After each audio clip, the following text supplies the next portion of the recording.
ಇವರಿಗೂ ಊಟ ಉಪಚಾರವಿಲ್ಲದೆ ಎಲ್ಲಿಗೆ ಹೋಗಿದೆಯೋ ಒದಲಿದ್ದೇನಪ್ಪ. ಹೌದಣ್ಣ, ಕರೆಂಡಿ ಹೋದ ತಕ್ಷಣ ತಾತನ ಹಿಂದೆ ನೀರು ಹಾರಿಸುವುದನ್ನು ಬಿಟ್ಟು ಬಂದೆನಣ್ಣ. ಆದರೆ ನಾ ಬರುವುದರೊಳಗೆ ಊರು ಅಗಿಸು ಮುಂದೆ ದೊಡ್ಡ ಕುಸ್ತಿ ಅಂಗಡನೆ ಏರ್ಪಟ್ಟಿತು. ಮೈದುನ, ಆ ಕಡೆ ಕುಸ್ತಿಯಲ್ಲಿ ನೀನೇನಾದ್ರೂ ಹೋಗಿದೆಯೇನಪ್ಪ? ಕಡೆಯ ಕುಸ್ತಿ ಕಿತ್ತೆ ಹತ್ತಿಗೆ ಆ ಕಣದಲ್ಲಿ ಕಡೆಯ ನೋಡಿ ನನ್ನ ಮೈಯೆಲ್ಲ ರೋಮಾಂಚನಗೊಂಡು ಹನುಮ ಶಕ್ತಿಯ ಬಲ ನನ್ನಲ್ಲಿ ಆವರಿಸಿ ನೀವು ಉಳಿಸಿದ ಈ ಕೈ ತುತ್ತಿನ ರಕ್ತ ಕೂಗಿ ಏರಿತು. ಆ ಕಡೆಯ ಒಗೆದು ಬಂದು ಹೋರಾಟ ಕಡೆಗಿಳೆಂದು ನನಗೆ ತಿಳಿಯದೆ ಈ ಊರಲ್ಲಿ ಕುಸ್ತಿ ನಡೆಯುತ್ತಾ ಸಹೋದರ? ಊರಿಗೆ ದೊಡ್ಡವನಾದ ಆ ಸಿದ್ದೇಗೌಡ ಏರ್ಪಡಿಸಿದ ನನ್ನ ಆ ಅಂಕಣವನ್ನು ಆ ಕುಸ್ತಿಯಲ್ಲಿ ಆ ಗೌಡನ ಬಂಡೆ ಕರಿಯಲು ನನ್ನ ಕರಿಯ ಪಂದ್ಯದ ಕಡೆ. ಮೈದುನ, ಆ ನೀಚ ಗೌಡನ ಕಣದಲ್ಲಿ ನೀನ್ ಯಾಕಪ್ಪ ಹೋಗಿದ್ದೆ? ಬಲರಾಮ, ಏನಿದು ಈ ನಿನ್ನ ನಿಗೂಢ ರಹಸ್ಯದ ನಡೆ? ಏನದು? ಏನಾಯ್ತು? ಬೇಗ ಹೇಳು. ಜಿಲ್ಲಾ ಸಹಕಾರಿ ಬ್ಯಾಂಕ್ ಚುನಾವಣೆ ಅಭ್ಯರ್ಥಿಯಾದ ಆ ಗೌಡ ನಮ್ಮ ಭಾಗದ ಎಲ್ಲ ಸೊಸೈಟಿ ಅಧ್ಯಕ್ಷರನ್ನು ಕರೆಯಿಸಿ ಅವರಿಗೆ ಜೀವ ಬೆದರಿಕೆ ಹಾಕಿದ. ಅದರಲ್ಲಿ ಒಬ್ಬಾತ ಎದ್ದು, ಏನ್ರಿ ಗೌಡ್ರೆ, ಇದು ಪ್ರಜಾಪ್ರಭುತ್ವವಿದೆ, ಇದೇನು ರಾಜ ಮಹಾರಾಜರ ಕಾಲವಲ್ಲ, ನಮ್ಮ ಮತ ನಮ್ಮ ಹಕ್ಕಿದೆ ಎಂದನು. ಅದಕ್ಕೆ ಆ ಸಿದ್ದನಗೌಡ ಸುಮ್ಮನಿದ್ದನೆ? ಇಲ್ಲಣ್ಣ, ಆ ಕರಿಯನಿಂದ ಅವನನ್ನು ಸಾಕಷ್ಟು ಹೊಡಿಸಿಬಿಟ್ಟ.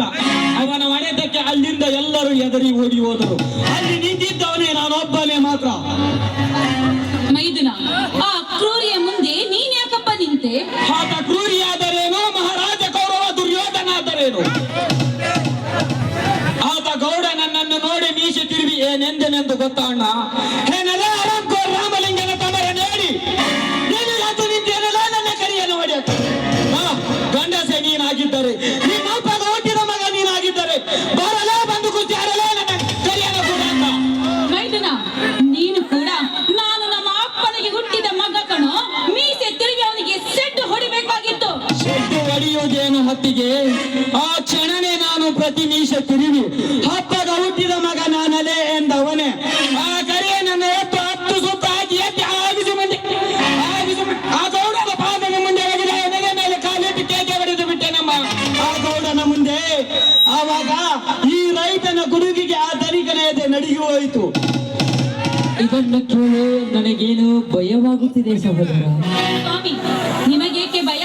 ನಮ್ಮ ಸಂಸಾರವನ್ನೇ ಹಾಳು ಮಾಡಿದ, ನಾಶ ಮಾಡಿದ ಆ ಗೌಡನನ್ನು ಸಂಹಾರ ಮಾಡುವವನು ಈ ನನ್ನ ಮೈದುನನಲ್ಲಿ. ಹೌದಣ್ಣ, ಮಾಡಿದವರಿಗೆ ಮಾಡಿ ತೋರಿಸಬೇಕೆನ್ನುವ ಸುಭಾಷ್ ಚಂದ್ರ ಅವರ ಮಾತು, ಮಾಡು ಇಲ್ಲವೇ ಮಡಿ ಎನ್ನುವ ಮಹಾತ್ಮ ಗಾಂಧೀಜಿಯವರ ಮಾತು ಸತ್ಯವಾಗಬೇಕಾದರೆ ನನ್ನಂತ ಯುವ ಶಕ್ತಿಗಳು ಎದ್ದು ನಿಲ್ಲಬೇಕು. ಅಂದಾಗ ಇದು ರಾಮರಾಜ್ಯವಾಗುತ್ತದೆ.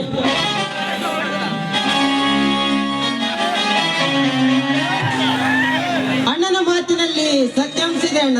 ಯುವ ಶಕ್ತಿಯ ವಿದ್ಯುತ್ ಶಕ್ತಿ ಎಂದು ಸ್ವಾಮಿ ವಿವೇಕಾನಂದರು ಹೇಳಿದ್ದಾರೆ. ಬಾರಪ್ಪ, ನಿನ್ನ ಓದು ಮುಗಿಯಿತೆ. ಪ್ರಥಮ ರ್ಯಾಂಕ್ ಬರುವ ನಿರೀಕ್ಷೆ ಇದೆ ಅಣ್ಣ. ಅದಕ್ಕೆ ನಿಮ್ಮಿಬ್ಬರ ಆಶೀರ್ವಾದವೇ ಕಾರಣ. ನಮ್ಮ ಆಶೀರ್ವಾದಕ್ಕಿಂತ ಈ ಮನೋಭವರ ಆಶೀರ್ವಾದ ದೊಡ್ಡದೇ ತಮ್ಮ. ನಾವು ನಿಂತ ನೆಲ ಬಿತ್ತುವ ಹೊಲ. ನಮ್ಮೆಲ್ಲರ ಶಕ್ತಿಯ ಬಲವು ಎಲ್ಲವೂ ಅವರದೇ ಸಹೋದರ. ಈ ಸೌಕಾರ್ನ ಸಂಪತ್ತು. ಹೌದಣ್ಣ, ಪ್ರವೀಣರು ಪದೇ ಪದೇ ಇವರದೇ ಹೇಳುತ್ತಿರ್ತಾರೆ. ಅವರು ನಿಮ್ಮ ಅತ್ತಿಗೆ ತಂದೆಯವರೆಂದು. ಅವರು ಈ ನಾಡಿನ ದೇವರಾಗಿದ್ದಾರಂತೆ. ಹೌದೇ ಅಣ್ಣ? ಹೌದಪ್ಪ, ಸಮಯಕ್ಕೆ ಅನುಸಾರವಾಗಿ ಅವರ ಮಾಡಿದ ಘನ ಕಾರ್ಯವನ್ನು ನಿನಗೆ ಮುಂದೊಂದನೇ ಹೇಳುತ್ತೇನೆ. ಅಂತವರ ಮಗಳಾದ ನನ್ನ ಅತ್ತಿಗೆ ಪುಣ್ಯವಂತೆಯೇ ಸರಿ. ಅದನ್ನು ನನ್ನ ಬಾಯಿಂದ ಹೇಳಲಾಗದು. ಬನ್ನಿರಿ, ಈ ಸಂತೋಷಕ್ಕೆ ನಾವೆಲ್ಲರೂ ಕೂಡಿ ಹಾಡಿ ಆನಂದ ಪಡೋಣ. ಇದು ನಮ್ಮ ಭಾಗ್ಯವೇ ಸರಿ. ಬನ್ನಿರಿ.